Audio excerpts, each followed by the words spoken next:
मध्य प्रदेश के सीहोर में कुबेश्वर धाम में उमड़ी लोगों की भारी भीड़ की वजह से लगा 21 किलोमीटर लंबा जाम में फंसी एम्बुलेंस, अव्यवस्था से परेशान लोगों का फूटा गुस्सा। रुद्राक्ष को फेंक के दे रहे हैं या तो पांडाल में सुविधा रहेगी। और सब दूर भगदड़ क्यों कर रहे हैं? जान करके ये भगदड़ कर रहे हैं और ऐसे फेंक के जा रहे बार बार। सीहोर में रुद्राक्ष वितरण पर अनियमितता का लोगों ने लगाया आरोप, कहा लेने के बाद भी फेंके जा रहे रुद्राक्ष नियम का नहीं हो रहा है पालन, भगदड़ मचाना गलत। आप रुद्राक्ष नहीं दे रहे हैं तो पब्लिक को कहोगे भाई आप कम आओ, और जो एक 20 रुपए की बोतल 30 में मिल रही, कहाँ से लाए? कुबेश्वर धाम में उमड़ी भीड़ पर सीहोर कलेक्टर का बयान, कहा 20 लाख लोगों की जुटी भीड़ देखते हुए लिया गया फैसला, सिर्फ होगी कथा, नहीं बांटे जाएंगे रुद्राक्ष। जैसे ही 20 लाख का क्राउड वहाँ टर्नअप हुआ तो वहाँ पर जो रुद्राक्ष की बैरिकेटिंग थी उसके ऊपर प्रेशर आया और वो जो बैरिकेटिंग गिर गई। अब वहाँ पर जो व्यवस्थित रुद्राक्ष का वितरण हो पाना संभव नहीं है। पंडित जी का भी यही तर्क था कि अब जो है सिर्फ जो है शिव महापुराण कथा जो है वो 6 दिन के लिए आयोजित होगी, रुद्राक्ष का वितरण नहीं होगा। सीहोर के एसपी मयंक अवस्थी ने दी जानकारी, कहा पहले दिन भीड़ से हुई ज्यादा परेशानी, भगदड़ की वजह से रुद्राक्ष बांटने पर लगी रोक, पब्लिक सेफ्टी के हिसाब से रुद्राक्ष बांटना नहीं सेफ। तो स्थिति पूरी तरह से नियंत्रण में, एकदम सामान्य स्थिति है। भीड़ भी काफी हद तक चली गई है, थोड़ी ही अभी भीड़ जो कल की तुलना में बची हुई है, तो स्थिति पूरी सामान्य है। भिवानी घटना पर बोले एआईएमआईएम चीफ असदुद्दीन ओवैसी, कहा आरोपी मोनू को बचा रही है सरकार, दिया जा रहा है संरक्षण, पुलिस पर भी उठाए सवाल, पूछा अभी तक क्यों नहीं हो सकी आरोपी मोनू की गिरफ्तारी। ये मोनू जो है ये हरियाणा की बीजेपी की सरकार का चहीता है, उसको हरियाणा की बीजेपी की सरकार अपना पूरा प्रोटेक्शन देती है, जहां कहीं भी वो जाता है पुलिस उसके पीछे आ जाती है। असदुद्दीन ओवैसी ने कहा आरोपियों का गैंग संगठित है, हरियाणा से राजस्थान में आकर हुआ अपहरण, मुसलमानों को डराया जा रहा है। मैं अपने पार्लियामेंट की स्पीच में कहा था कि कोई महीना ऐसा नहीं जाता जहां पर भारत के मुसलमानों को धमकी दी जाती है या फिर उनको पीटा जाता है या फिर उनकी जानें ली जाती हैं। भिवानी कार में कंकाल मिलने का मामला, आरोपी मोनू के मानेसर का सीसीटीवी फुटेज आया सामने, 14-15 फरवरी का बताया जा रहा है फुटेज, 15 फरवरी को होटल से बाहर नजर आ रहा है निकलते हुए मोनू। अपहरण के आरोपी मोनू ने रिपब्लिक भारत से की बात, कहा वारदात से मेरा कोई वास्ता नहीं है, घटना के दिन गुरुग्राम में था मौजूद, पुलिस का करूंगा सहयोग। मैं गुरुग्राम के एक निजी होटल में रुका हुआ था, मेरी सीसीटीवी फुटेज है, जहां पे मैं गया वो फुटेज है, इस घटना से कोई लेना देना दूर दूर तक नहीं है। भरतपुर भिवानी मामले के आरोपी श्रीकांत का बयान, रिपब्लिक भारत से कहा मामले में हो रही है फंसाने की कोशिश, मामला आने के बाद से लगातार मिल रही हैं धमकियां। हम गोरक्षा करते हैं और धर्म कर्म का काम करते हैं मेवात में, इसलिए हम थोड़ा नाम हमारा ज्यादा चर्चित हुआ पड़ता है, इसलिए लोग बाग हमारे नामों को लेकर उछल कूद मचा रहे हैं। वहाँ पर हम जो भी काम करते हैं वो कानून को देखकर करते हैं, कानून हमने अपने हाथ में नहीं लिया कभी भी। पीड़ित परिवार से मिलकर मंत्री जाहिदा खान का बयान, कहा परिजनों को हर संभव मदद का दिया भरोसा, कहा परिवार को दिलाएंगे इंसाफ, मामले की जांच के लिए बनाई गई 11 सदस्यों की कमेटी। हीनियस क्राइम हुआ है, थोड़ा करते हैं। आज सब लोग इकट्ठे हुए और उसमें हम लोगों ने, इन्होंने 11 आदमियों की कमेटी बना के दी हमें। राजस्थान की मंत्री जाहिदा ने किया पीड़ित परिवार के लिए मुआवजे का ऐलान, कहा सरकार पीड़ित परिवार को देगी 15 लाख, 5 लाख खुद की तरफ से आर्थिक मदद का वादा, प्रधान भी देंगे 50,000 रुपए। 15 लाख तो सरकार की तरफ से है, 5 लाख मैं अपनी तरफ से दे रही हूँ, 50-50 हजार साजिद चौधरी प्रधान है जो पहाड़ी के, ये दे रहे हैं अपने पंचायत समिति से। भिवानी में कंकाल मिलने के मामले में पंचायत, भरतपुर में हो रही है पंचायत में सैकड़ों लोग हुए शामिल, आरोपियों की गिरफ्तारी और सजा देने की उठी मांग, 2 दिन पहले हुआ था दोनों मृतकों का अपहरण। भरतपुर भिवानी मामले में परिवार ने 5 लोगों को बताया आरोपी, कहा मुआवजे के साथ की मामले की हो निष्पक्ष जांच। जुनैद और नासिर की मौत के बाद घर में पसरा मातम, मां और परिवार का रो रो कर हुआ बुरा हाल। परिवार ने की आरोपियों के खिलाफ कार्रवाई की मांग। भिवानी नरकंकाल मामले में भरतपुर के आईजी का बयान, कहा भरतपुर अपहरण मामले की छानबीन के दौरान कार की हुई पहचान, जली हुई कार से बरामद हुए 2 नरकंकाल। इस जानकारी पर तुरंत FIR दर्ज की गई और जो स्टैंडर्ड इन्वेस्टिगेशन प्रोसेस है ऐसे केसेस में केस आउट करने का वो आरंभ किया गया। जली हुई कार में मिले नरकंकाल पर भिवानी के लोहारू DCP जगत सिंह ने दी जानकारी, कहा पोस्टमार्टम के बाद परिजनों को सौंपा गया नरकंकाल। FSL टीम कर रही है मामले की जांच, DNA रिपोर्ट का इंतजार। FSL की टीम हमारी भी आई थी, सीन ऑफ क्राइम टीम, और scene of crime team Rajasthan वालों की भी थी। उन्होंने सैंपल लिए हैं और DNA के सैंपल लिए हैं और भी सैंपल लिए हैं जो मौत का कारण जानेंगे और आग कैसे लगी उसके कारणों का पता लगवाएं सैंपलों से। भिवानी के ग्रामीणों की सरकार से अपील, नरकंकाल मामले में हो निष्पक्ष जांच, गांव से मामला जोड़ने के कारण होगी बदनामी।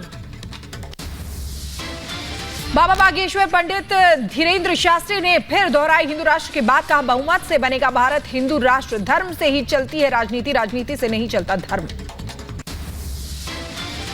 लोगों को मिर्ची जरूर हमारी बात से लग रही, किसी को लग रहा है बाबा पॉलिटिक्स कर रहा है। धर्म पति है, राजनीति पत्नी है। राजनीति से धर्म नहीं चलता, धर्म से राजनीति चलती है। हिंदू राष्ट्र को लेकर के पंडित धीरेन्द्र शास्त्री का बड़ा बयान, कहा 5 करोड़ हिंदू जब टीका लगाकर जाएंगे दफ्तर, उस दिन बन जाएगा हिंदू राष्ट्र। हम कठोरता के साथ अपने लिए नहीं बोलते, तुम्हारे लिए ही बोलते हैं, ताकि तुम्हारी आने वाली पीढ़ी गौरव के साथ कह सके कि हम हिंदुस्तानी, हिंदू राष्ट्र के वासी सनातनी हैं।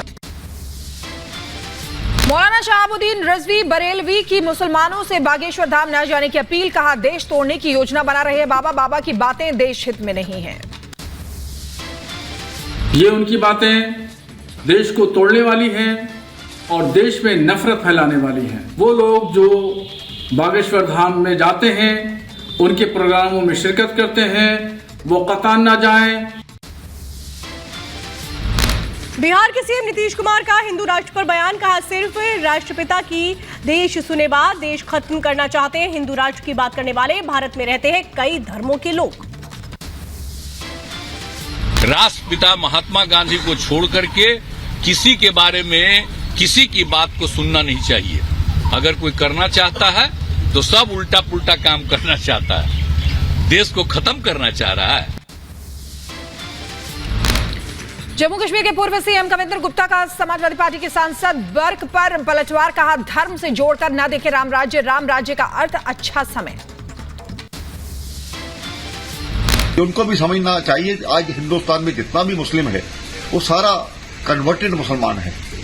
राम राज्य कल्पना है और भारत में राम राज्य स्थापित करना जरूरी है। नेशनल कॉन्फ्रेंस के नेता शेख बशीर ने बर्क के बयान का किया समर्थन, कहा राम राज्य का मतलब है सबके लिए न्याय, अब भारत में ये मुमकिन नहीं है, वो दिन गए।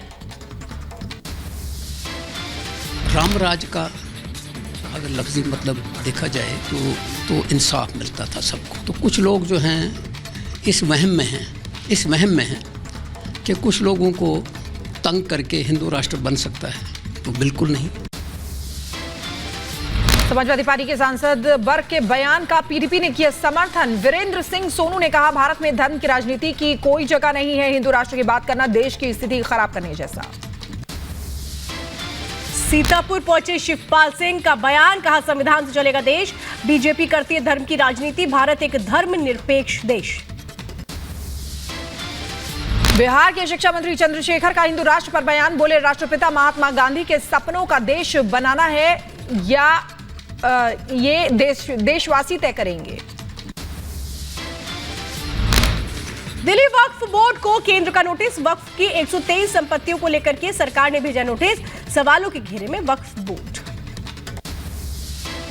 समाजवादी पार्टी ने रोली तिवारी मिश्रा और ऋचा सिंह को पार्टी से निकाला। समाजवादी पार्टी के नेता स्वामी प्रसाद मौर्य के विवादित बयान को लेकर खोला था मोर्चा। समाजवादी पार्टी से निकाले जाने के बाद ऋचा सिंह की प्रतिक्रिया आई सामने। ट्वीट कर लिखा, निष्कासन का बताओ कारण। समाजवादी पार्टी से निष्कासन के बाद रिपब्लिक भारत से बोली ऋचा सिंह, मैंने अनुशासन नहीं तोड़ा, अब पार्टी में नैतिक बल नहीं। मुझे नहीं लगता है कि मैंने आज तक कोई पार्टी के प्रति कोई अनुशासनहीनता की है। आप में क्या इतना नैतिक साहस नहीं था कि आप जो है इस बात के लिए मुझसे सवाल जवाब करते या मुझसे जवाब मांगते? रिपब्लिक भारत से बात करते हुए समाजवादी पार्टी की पूर्व प्रवक्ता रोली तिवारी हुई भावुक। कहा, बिना कारण बताए पार्टी से मुझे निकाला, सोशल मीडिया से चला पता, मेरी आस्था भगवान श्री राम में है। स्वामी प्रसाद मौर्य का बयान अभद्र। श्री रामचरितमानस का विरोध कर रहे थे लगातार स्वामी प्रसाद मौर्य जी, और मैंने उनकी इस बात का विरोध किया था कि श्री रामचरितमानस हमारी आस्थाओं का ग्रंथ है और प्रभु श्री राम हमारे भारत की आत्मा में बसते हैं। ऋचा सिंह ने समाजवादी पार्टी पर उठाए सवाल, बोली समाजवादी पार्टी में कारण बताने का दम नहीं है, मैं स्वामी प्रसाद मौर्य के बयान के विरोध में हूं। छद्म समाजवादी स्वामी प्रसाद मौर्य जो लगातार रामचरितमानस को लेकर अभद्र टिप्पणी कर रहे हैं, और उन्होंने भरे मन से कहा कि समाजवादी पार्टी की सरकार आएगी तो रामचरितमानस को बैन कर दिया जाएगा। मैं इसके खिलाफ हूं। समाजवादी पार्टी के पूर्व प्रवक्ता रोली तिवारी का स्वामी प्रसाद मौर्य पर हमला। कहा, स्वामी का मकसद जातिवाद दंगा भड़काना है, लगता है लखनऊ नहीं इस्लामाबाद में रह रहे हैं।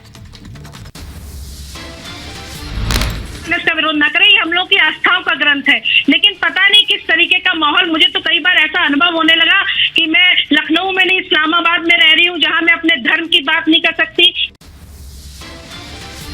रोली तिवारी और ऋचा सिंह के निष्कासन पर समाजवादी पार्टी की प्रतिक्रिया। सुनील यादव ने कहा, अनुशासन तोड़ने पर पार्टी ने लिया एक्शन, बार बार मना करने पर भी की बयानबाजी। समाजवादी पार्टी ने गाइडलाइन जारी की है कि किसी को बड़बोलेपन में कुछ भी नहीं बोलना है, जो पार्टी की लाइन होगी उसी पे बोलना है और उसी पे काम करना है। यूपी के डिप्टी सीएम ब्रिजेश पाठक का समाजवादी पार्टी की कार्रवाई पर बयान। कहा, महिला प्रवक्ताओं को निष्कासित करना समाजवादी पार्टी का मामला, एसपी के एजेंडे से नहीं चलेगी सरकार, विकास के साथ बढ़ रही है यूपी सरकार। वो समाजवादी पार्टी का मामला है, इससे हमारा कोई लेना देना नहीं है। हम डेवलपमेंट पर बात करते हैं, हम विकास पर बात करते हैं। मेघालय के रंग सकोना विधानसभा में गृह मंत्री अमित शाह ने जनसभा को किया संबोधित। विपक्ष पर साधा निशाना, बोले मेघालय में जो भी मुख्यमंत्री बना सिर्फ अपने परिवार के लिए काम किया। यहाँ पर जो भी मुख्यमंत्री बना उसने मेघालय को समृद्ध करने के लिए काम नहीं किया। जो भी मुख्यमंत्री बना उसने अपने परिवार के लिए काम किया, अपने घर के लिए काम किया। यूपी के बांदा में मुख्यमंत्री योगी ने महाराणा प्रताप की प्रतिमा का किया अनावरण। कहा, बांदा में हुआ है विकास, सड़कें दिल्ली और लखनऊ जैसी अच्छी और चौड़ी। चीनी उद्योग को लेकर यूपी के सीएम योगी आदित्यनाथ का बयान। बोले, किसानों को भुगतान की समस्या सरकार ने खत्म की है, किसानों को फायदा पहुंच रहा है। अमेरिकी उद्योगपति जॉर्ज सोरोस को भारत का जवाब। कहा, उद्योगपति के टारगेट पर प्रधानमंत्री मोदी, देश के खिलाफ जॉर्ज की साजिश बर्दाश्त नहीं। जॉर्ज सोरोस, उन्होंने ऐलान किया है कि वो हिंदुस्तान के लोकतांत्रिक ढांचे पर चोट करेंगे। वो प्रधानमंत्री मोदी को अपने वार के मुख्य बिंदु बनाएंगे। स्मृति ईरानी ने कहा, संविधान से चलता है भारत। सोरोस ने की लोकतंत्र में दखल देने की कोशिश, भारत के विकास से सोरोस को क्यों दर्द हो रहा है। हमारी डेमोक्रेसी को ध्वस्त करने का ऐलान मात्र इसलिए करते हैं ताकि उनके हैंड पिक्ड लोग सरकार चलाएं। बीजेपी की सोरोस को जवाब। कहा, सोरोस को हिंदुस्तानी दें जवाब, देश पर वार बर्दाश्त नहीं करेगा हिंदुस्तान। प्रधानमंत्री मोदी ने बार बार कहा कि उन पर कटाक्ष करेंगे, उन पर वार करेंगे तो वो सहन करने की शक्ति रखते हैं, लेकिन हिंदुस्तान पर वार ना वो स्वीकार करेंगे ना कोई हिंदुस्तानी स्वीकार करेगा। वित्त मंत्री निर्मला सीतारमण का बयान, बजट में 95% एमएसएमई में दिया गया जोर। उद्धव गुट को सुप्रीम कोर्ट से बड़ा झटका, बड़ी बेंच को मामला भेजने से इनकार। सुप्रीम कोर्ट ने कहा मेरिट के आधार पर 21 फरवरी को होगी अगली सुनवाई। महाराष्ट्र के सीएम एकनाथ शिंदे ने न्यायपालिका पर जताया भरोसा, कहा न्यायपालिका से अपील योग्यता के आधार पर करें फैसला। पलामू बवाल पर बीजेपी का बयान, कहा बवाल के पीछे एक बहुत बड़ी साजिश, प्रशासन से अपील शिव बारात निकालने की मिले अनुमति। था पहले तैयारी नहीं होता तो फिर क्यों ऐसे कैसे ऐसे धार्मिक स्थल पर मस्जिद के ऊपर पत्थर ऐसे चढ़ा, कैसे क्यों चढ़ा है? अभी चढ़वाया तो जान बुझ के कि हमको पत्थर चलाना है। इनकी साजिश कीजिए कि उनकी दबदबा बनी रहे। पलामू बवाल में अब तक 13 लोग हुए गिरफ्तार। बवाल के बाद इलाके में तनाव, आरएएफ और सुरक्षा बल लगातार इलाके में मार्च कर रहे हैं। झारखंड के पलामू में बवाल के बाद तनाव बरकरार, सड़कों पर पसरा सन्नाटा, दुकानें बंद, इलाके में भारी फोर्स तैनात, लगातार जारी है गश्त। अरुणाचल प्रदेश के ईटानगर में पेपर लीक मामले में अभ्यर्थियों का प्रदर्शन, सुरक्षाकर्मियों और प्रदर्शनकारियों के बीच हुई झड़प, 4 सुरक्षाकर्मियों समेत 10 लोग घायल, धारा 144 लागू। एनआईए ने 3 आरोपियों पर किया यूएपीए के तहत मामला दर्ज। तीनों आरोपी आतंकवादी मामलों की योजना बनाने के आरोप में हुए थे गिरफ्तार। हैदराबाद से अक्टूबर में हुई थी गिरफ्तारी। दिल्ली के लॉरेंस रोड के गोदाम में लगी भीषण आग, दमकल विभाग की 20 गाड़ियों ने आग पर पाया काबू। हादसे में किसी के हताहत होने की खबर नहीं। असम के जोरहाट में लगी भीषण आग पर दमकल की 20 गाड़ियों ने पाया काबू। आग से 100 दुकानें जलकर खाक हो गई हैं। शॉर्ट सर्किट वजह बताई जा रही है आग की। राजस्थान के अजमेर में भीषण सड़क हादसा, गैस टैंकर और ट्रेलर में जबरदस्त टक्कर के बाद लगी आग, 4 की मौत। यूपी के बरेली में इलाज के दौरान छात्र ने तोड़ा दम। कल बोर्ड एग्जाम्स देकर के लौट रहा था छात्र, बस ने मारी थी टक्कर। घटना में एक छात्र की कल भी हुई थी मौत। यूपी के हाथरस में बड़ा हादसा, ट्रेन की चपेट में आने से एक कांवड़िए की दर्दनाक मौत। पुलिस ने शव को पोस्टमार्टम के लिए भेजा। यूपी की बदायूं में तेज रफ्तार का कहर, कार ने गौवंश को मारी टक्कर। हादसे की तस्वीरें सीसीटीवी में कैद। हरियाणा के पलवल में स्कूल बस ने ऑटो को मारी टक्कर, हादसे में 5 लोगों की मौत, 6 घायल। शादी समारोह से वापस लौट रहे थे घर। बिहार के रोहतास में रफ्तार का कहर, बेकाबू पिकअप वैन दुर्गावती डैम में पलटी। हादसे में 3 की मौत, 10 से ज्यादा जख्मी। लखनऊ से रायबरेली जा रही रोडवेज बस हादसे का शिकार, अनियंत्रित होकर पलटी बस। हादसे में करीब 20 से ज्यादा यात्री घायल। बस में सवार सभी घायल यात्रियों को अस्पताल में कराया गया भर्ती। रायबरेली जिला अस्पताल में घायलों का इलाज जारी। यूपी के मैनपुरी में शादी समारोह में जमकर मारपीट, मामूली विवाद पर 2 पक्ष आपस में भिड़ गए। दबंगों की पिटाई से एक शख्स की मौत, मामले में एक आरोपी गिरफ्तार। यूपी के बदायूं में कंझावला जैसी घटना, टक्कर मारने के बाद शव को कार से घसीटा गया। करीब 3 किलोमीटर तक घसीटा गया शव।